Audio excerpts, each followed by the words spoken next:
Hey there, Layla. Got a minute to spare? I've got some thrilling news that I can't wait to share with you. Good afternoon. Sure, I can talk for a while. What's going on? Well, first things first, how's Stephen been? My son's been treating you well, I trust? He's a little silly sometimes, but he's got a heart of gold. And of course, I hope you're doing well yourself. You're a very smart, strong young lady, and I would hate to see anything happen to you. No worries on that front. Steven and I are just as we've always been. Nothing too dramatic to report. We're just living our lives to the fullest. That's music to my ears. In these times, it seems like everyone has a heart wrenching tale to share when you catch up with them. But enough of that. Let's get to the exciting part. Ready for a surprise? What is it? Should I be guessing, or is this just a figure of speech? Sarah's tying the knot. You and Stephen are about to gain a new brother in law. But wait, there's more. She's expecting a baby. I'm going to be a grandma, and you're about to become an aunt. Isn't it just incredible? Sometimes I have to pinch myself just to make sure it's not all a dream. Wow, that is quite the news! I hope the wedding isn't too rushed for her sake. An unexpected baby is quite the life changer. Hopefully, they can get married soon enough so they don't have to worry about any societal stigma. Yes, it's somewhat of a whirlwind wedding, as we used to say in my day. But what truly matters is this joyous new chapter unfolding for our family. Whirlwind wedding? Is that something I should be worried about? It sounds rather ominous. Oh no, it's just an old saying. It slipped my mind that you grew up overseas. Let me explain. Back in the day, if a man got a young woman pregnant, her father would show up with a shotgun and ensure they got married right away. Oh, wow. Well, as long as you're excited about this, and so is the groom to be. Anyway, that really is fantastic news, and I'm genuinely happy for you and Sarah. Can you believe it? The girl's already 4 months along. They took their time deciding what steps to take next.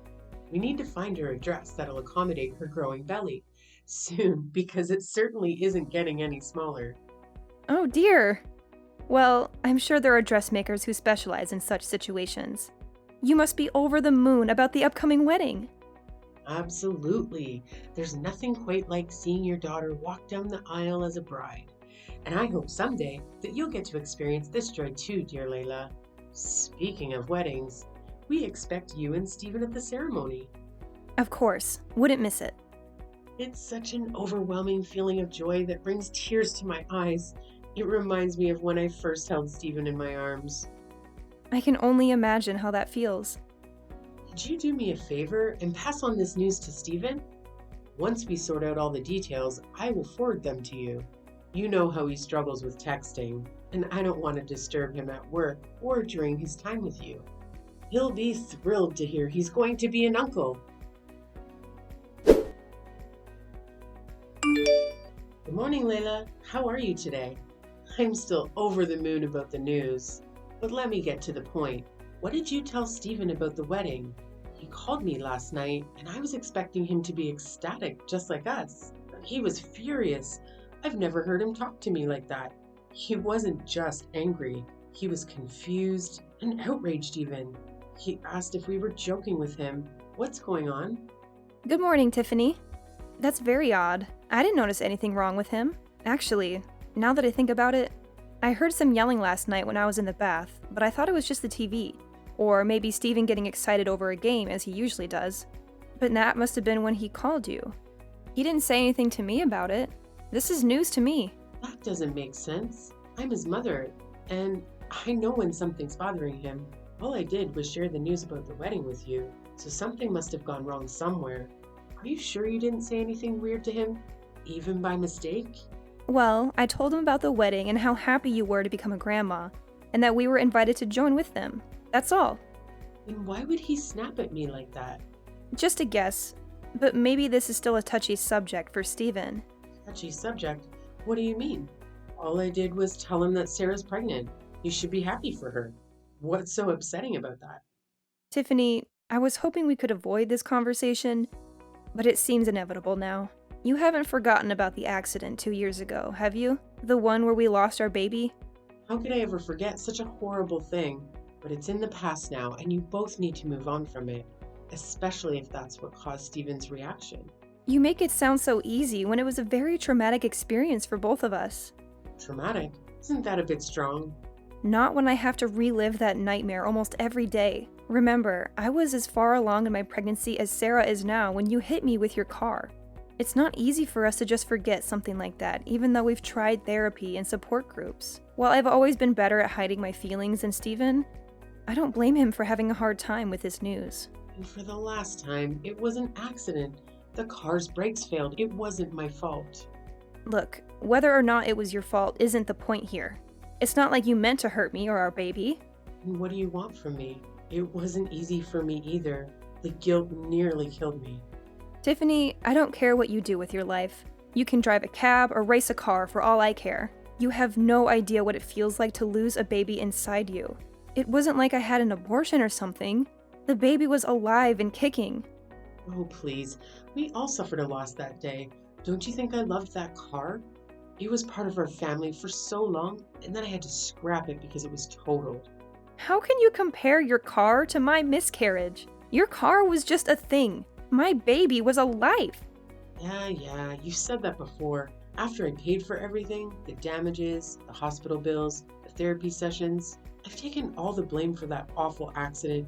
Can't you just let it go? Money can't fix everything, Tiffany. You left me broken, Tiffany, in more ways than one.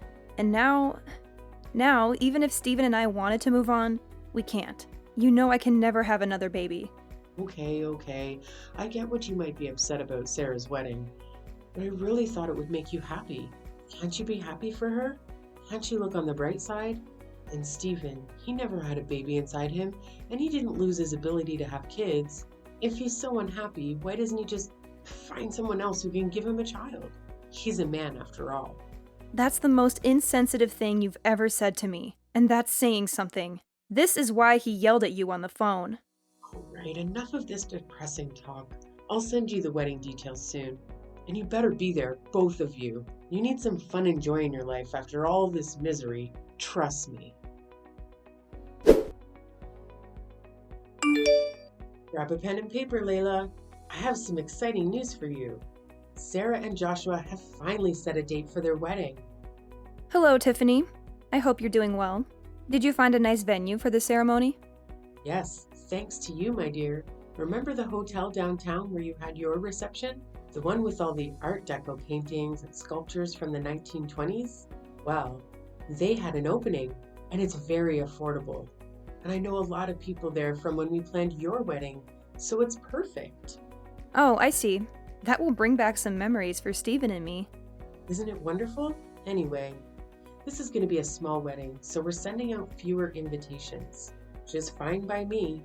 Wedding invitations can be so expensive. And it's still so much fun to plan a wedding, even a small one. It's one of the best parts of being a mother, don't you think? I suppose it is. So, when is the wedding? It's going to be the first Sunday of next month. Mark your calendar and don't forget. What's wrong? You don't have any work that day, do you? You know we talked about this a few weeks ago, but it seems like you're being very insensitive right now. What? What are you talking about? Oh, come on, not this again. How does this have anything to do with that accident that I've apologized for 1,000,000 times? You're being ridiculous, dear. Just tell me what it is. You think I'm being ridiculous? Really? You're the one who keeps making it harder for us to move on. That day you picked because it was cheap and convenient. That's the day my world fell apart 2 years ago when you hit me with your car. Oh, is that all? It's just a date, dear. Don't you think it's time to make some new memories on this day? It's not that simple, Tiffany. You can't just erase what happened. The fact that you can't even remember, it's unbelievable. Oh, please. You're impossible to please, aren't you? Maybe if you could talk about something else besides your miscarriage, you might be able to move on. Didn't they teach you that in therapy or support groups? Or did you skip that session because you were too sad after looking at your calendar? You have your whole future ahead of you, Layla. You're only hurting yourself by living in the past like this. Better be careful where I seat you at the wedding, or else your gloomy mood might ruin everyone's happiness. Living in the past? If our baby had survived, they would still be a toddler today. How can you expect me to forget that? I'm starting to wonder if that accident damaged your brain too. I had a great aunt who had a lobotomy, and she was just as stuck in the past as you are now. Move on for your own sake. Every word you say hurts me more than the last. Great, now I'm responsible for your misery too? That's really unfair of you. You're the one who's at fault here. Moving on means finding peace. And that's why I've tried not to fight with you. Even when you ignore my pain or insult me, I still try to be civil with you. The last thing Steven or I need is more conflict over something that was an accident. So there you have it. I'm full of grief and anger, but I choose to treat you kindly, even if I don't feel any warmth towards you. Well, aren't you a saint or something? Probably wanted me to praise you, but all I feel is a headache coming on. Anyway, let's drop this depressing talk or your sadness will rub off on me. I want both of you at the wedding, no matter how you feel about the date. And do me a favor, don't wear a black dress. It's a wedding, not a funeral. Howdy, Layla. I'm not catching you at a bad time, am I? Hi, Tiffany. And no, it's a perfectly fine time to talk as any. What a pleasant surprise. I was worried you might be tied up with work or something. Not exactly. I mean, I'm working from home, but it's not super high priority at stuff at the moment. Oh, good. I'm glad you're free. That's one less thing I have to worry about. Is everything okay? Well, Sarah and Joshua just moved into a house. Perfect to raise the baby in. And of course, it wasn't cheap. That's why I'd really like for them to have a nice wedding gift that's going to help them along the way, you know? Sure, I can understand that. Anyways, what I wanted to ask is if you still had that money set aside from the settlement for you know what. What? Well, I was thinking of putting it to good use, so we have the funds to get them something really nice and memorable, you know? You didn't spend it all, did you? I haven't spent a single dollar of it. Don't worry. I've been saving it for a very special purpose I like to call revenge. Revenge? You better not mean against me, my dear. Is there something else I should be setting my sights on? If so, I'm not seeing them. Do you even know what the word accident means anymore? Or have you completely brainwashed yourself? Besides, no matter how badly you want to hurt me, it's most certainly not going to bring your child back. All you're going to do is reopen those old wounds of yours with that kind of thinking. You say that despite doing everything you can to stop me from being able to heal properly. That's why I need to get back at you. Not to make myself feel good, but to allow Steven and I as people and as a couple to move on with our lives. As a couple, please don't tell me you roped my little Steven into all this too. My daughter-in-law betraying me is one thing, but to think that you've turned my son against me? I didn't turn him against you. You turned yourself against him with your horrible mindset, words, and actions. I'm the wounded one, but you've hurt him badly too. That man has been grieving with the worst kind of pain and loss imaginable. And you act like he should just grow some thicker skin about it. I don't want to hear how you feel as a mother when you took away my chance to be a mother of my own and his chance to be a father. So, I've paid the settlement. I paid your bills. I've begged time and time again for your forgiveness. How is this not over yet? I've been able to move on from things just fine somehow, while you two seem to relish being emotional black holes. You haven't moved on because you never cared to begin with. You were more upset about your car than you were about the baby, after all. I want you to look deep inside yourself at whatever shriveled up excuse of a heart you have inside your chest, if any, and really think for a second. Do you honestly believe that to me, as the years would be enough time to erase the pain caused by losing a child? Whatever happened to the old saying, time heals all wounds? I figured you would pull out something weak like that. You've already made up your mind, haven't you? As long as you've paid us off, your hands were free of any blood. That's what you think, isn't it? Well, newsflash, Lady Macbeth. You might as well have just wiped your hands with a fat stack of cash and tried to hand it off to us. So no, I don't want to wipe my tears with your blood money. And I didn't even want to use it at all, unless it was to get revenge on you. Why do you insist on going on and on about revenge? Enough posturing. If you want to run me over yourself to set things straight, then just do it already. Don't worry, I've got bigger plans than just making you live through my pain. Besides, I don't want to pay your hospital bills. And I need you to be able to walk away in shame when this is all over. Alright, then spill it. What's your big plan, mastermind? No can do. I've been planning this for quite some time, and I need you to be surprised when it happens. For now, feel free to go about your life knowing that soon everything I want will come to pass. Good evening, Tiffany. What a lovely wedding, don't you think? Sarah looked stunning, and you looked so proud and happy. I could see your smile from across the room. Layla, thank you for coming to the wedding with Steven. I have to admit, I wasn't sure if you'd show up. I wouldn't miss it for the world. This was a big day for Sarah. Her dress was gorgeous. You couldn't even tell she was pregnant, especially with that beautiful veil. Oh, I know, I picked it out myself, and I have to say, I have a good eye for these things. Now that we've exchanged compliments, can we get to the point? Point? I'm not here to chat about the wedding. There's only one reason why I'm here. To tell you that your time is up. This is the last time you'll ever hear from me in any way. I thought about confronting you at the reception, but this is easier. Sarah shouldn't have to suffer because of you. Is that so? How considerate of you. Believe me, it's for her sake, not yours. She deserves a happy life, unlike us. Besides, you told me not to bring up the accident at the wedding, remember? I'm just following your orders. Have you been careful lately, watching your back? No, why would I? Well, I don't know it would have mattered anyway. Ever since I woke up in that hospital bed, I've been planning my revenge in silence while perfecting my strategy to destroy you. You've been plotting against me all this time?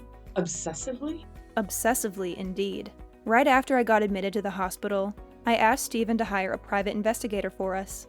What? Why would you need a detective? Wait and see. The important thing is that with the money you gave us, we were able to hire the best one in the business. He worked non-stop until a few days ago, and his 2 years of hard work paid off. Right now, I'm holding a report with his findings. Well then, what dirt did he dig up on me? Just a detailed analysis of your daily activities over the past 2 years, Tiffany. Nothing too surprising for you. My daily activities? What? You used my money to hire someone to spy on me? To stalk me? Indeed. It's amazing how many weaknesses can be found in someone's ordinary daily routines. How well do you know your own habits over these past few years anyway? Reading through this was quite shocking for me. But for you, it must be normal by now. This is some kind of prank, right? You don't really hire a detective. You're just trying to scare me into admitting something. Well, it's not working, Layla. Nice try. Sorry to burst your bubble, but this is no prank. As much as I would love to trick you into giving me what I want, my approach had to be thorough and foolproof. Yeah, right. By the way, your husband quit his job last year, didn't he? We haven't talked much about your life lately, but that detail caught my eye in the report. Well, you could have easily found that out from Steven or Sarah. But yes, as a matter of fact, he did. He's got a new job at the History Museum across town that's treating him much better now. I'll have you know, most people can't find better work at his age. I thought as much. I know you're not lying about that. Mostly because that time frame lines up with a noticeable disturbance in your life's activities. Disturbance? You're the one acting disturbing. That's what I think. About that disturbance, I guess the best way to put it is that you're living more than just one life for yourself, aren't you, Tiffany? I have no idea what you're talking about. This means nothing at all to me. Not a single word you've said. Really? Let me give you a refresher then. Does this scenario I'm about to describe sound familiar to you at all? It's the weekend, and you tell your husband that you're going out with some girlfriends of yours. My guy knows better than that, though, and he is able to tell me what you're really up to. Picking up younger guys at bars downtown and taking them back to a cheap hotel room you've booked for the weekend. I almost lost track of the amount of times my gumshoe reported that same story back to me. Seeing it all compiled now, it really makes me think, just what kind of woman are you, Tiffany? I have no idea what you're talking about. You don't know half of what you're saying either. So you do your best to shut it if you know what's good for you. You're just saying a whole lot of nonsense you have no way of proving. Oh, you can rest easy on that front. The detective supplemented all of these with write-ups of your dirty deeds with equally dirty photos. Photos? You know, I always thought a woman of your age would know better than to do something this rash and thoughtless. Or that you'd at least be smart enough to cover your tracks. These photos are unmistakably you, though, and you've got nowhere to hide now. I haven't done anything wrong. Sure, you have photos of me with some guy, but you have no idea what my intentions were. Oh, I don't think it takes much for me or anyone else to piece that together. I definitely don't need to hire a detective to have a theory or two. Besides, even if you didn't do anything with this guy, certain facts stay true, immutably so. Namely, the fact that you lied to your husband about what you were doing all those weekends. Now, if you didn't think you were doing anything wrong, I have to ask, what were you thinking? Maybe I just didn't want him to worry about me while I went out for drinks, okay? Maybe. Maybe you didn't want him to know that you were fooling around with other guys, and much, much more. Are you any good at poker, Tiffany? My eyes and ears out in the city told me that you like to spend your husband's hard-earned money on poker at every bar in town. It would probably be pretty bad for your image if your husband, Sarah, or any of the lovely people at this wedding found out you had this side to you, huh? Shut up. So what? You've got photos, huh? You'll never catch me in the act, so your findings are as good as trash. True. You're a slippery one, I admit. A lesser detective wouldn't have even caught a whiff of this. You gave me enough money to destroy you, though. The truth is, whether or not I catch you red-handed, once the information gets out there, you're going to be in the hot seat regardless. The dirt I have on you doesn't just muddy your reputation, it completely spoils it. I'm warning you, if you don't stop this, I'll block your number. I mean, go for it, I guess. That's not really going to stop me from sending all this to your husband, though. You wouldn't dare. He doesn't need to know a damn thing about any of this. This is just between you and me, isn't it? Like you said, no one else needs to get hurt.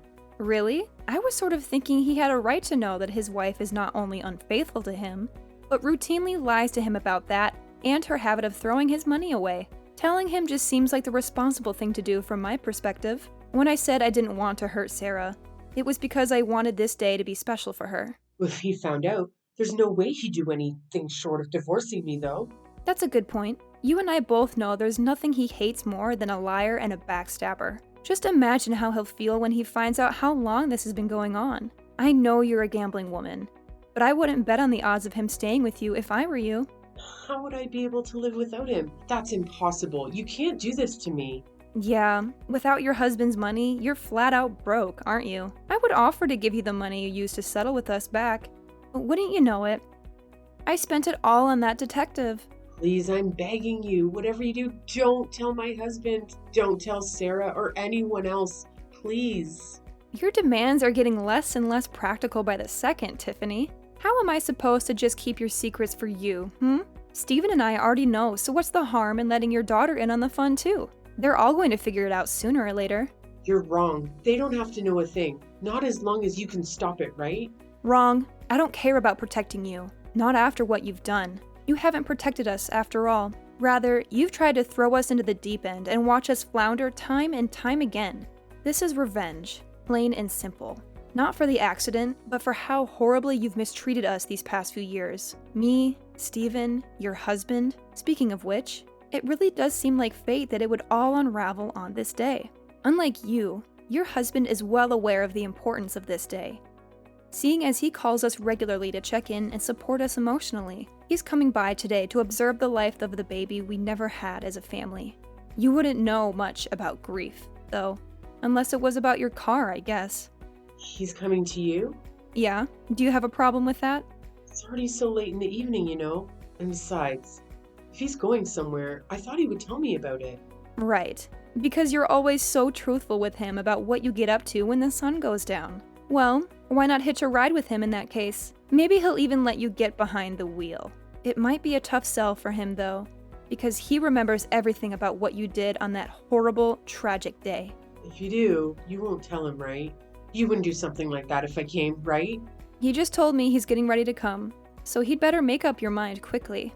All right, I'm coming. I swear. Please, whatever you do, just don't tell him. I'm begging you. Tiffany made it to the house that evening, but her husband took the wheel without offering to let her drive at all. In fact, when Stephen's father arrived at the house, he did as he always did on this day and prayed silently with us. Not that she knew anything about it, but the grief had struck her husband just as intensely as it had us. He came to us right after the accident, and he's been coming over ever since, partly to help us, but also to settle his own sorrow. I think my father-in-law knew of his wife's heartlessness when it came to the tragedy, and so he held on to twice as much pain and guilt in return for being as excited as we were to being parents. He was thrilled to become a grandfather, and he'd put so much thought into how best to support us raising the child.